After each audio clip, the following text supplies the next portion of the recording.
तीन तलाक बिल यानी कि मुस्लिम महिला विवाह संरक्षण अधिनियम 2018 का क्या होगा।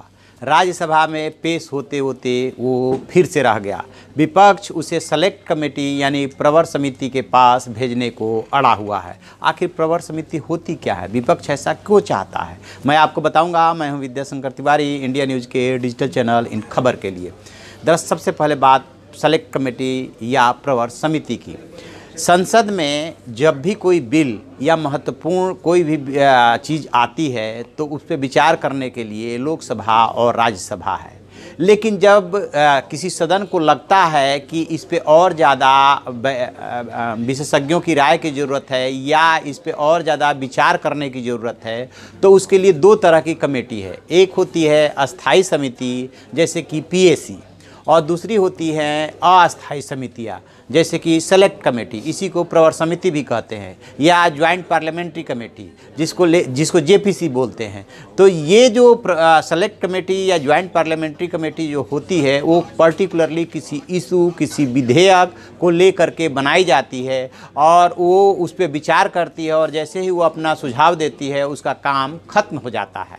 तो अभी जो सेलेक्ट कमेटी की मांग हो रही है, विपक्ष के कुछ नेताओं का कहना है कि सेलेक्ट कमेटी बनना चाहिए, कुछ का कहना है कि ज्वाइंट सेलेक्ट कमेटी बनना चाहिए। तो जो सेलेक्ट कमेटी बनती है, प्रवर समिति बनती है, यदि लोकसभा बनाता है या राज्यसभा बनाता है तो उसमें 30 सदस्य होते हैं। वो अपने भी उस पर मंथन करते हैं और जिसकी ज़रूरत पड़ती है विशेषज्ञों की राय लेने की वो उसकी राय ले लेते हैं।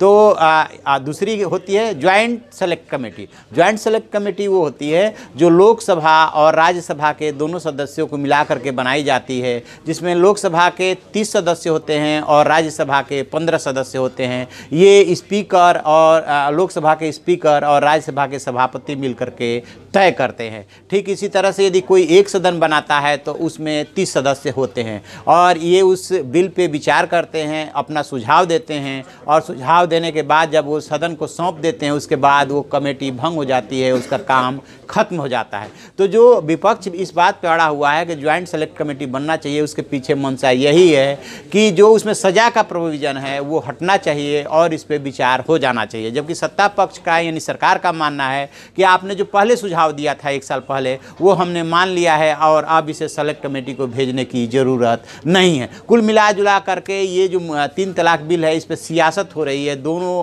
अपना वोट बैंक साध रहे हैं। एक पक्ष ये साबित करना चाहता है कि हम मुस्लिम महिलाओं को अधिकार देना चाहते हैं, दूसरा पक्ष ये साबित करना चाहते हैं जो उसका विरोध कर रहे हैं कि नहीं ऐसे जल्दीबाजी में हम नहीं होने देंगे, आपका भी कोई खैर-ओ-ख्वाह है जो इसे रोक रहा है या इसे बदलने के लिए दबाव बना रहा है। तो देखते हैं, ये सियासत है, चुनावी साल है कि दोनों पक्ष अब आगे क्या डिसीजन लेते हैं। 2 जनवरी तक के लिए राज्यसभा स्थगित हो गई है। तो आप ऐसी खबरों के लिए देखते रहिए हमारा डिजिटल चैनल इन खबर और उसे सब्सक्राइब कीजिए।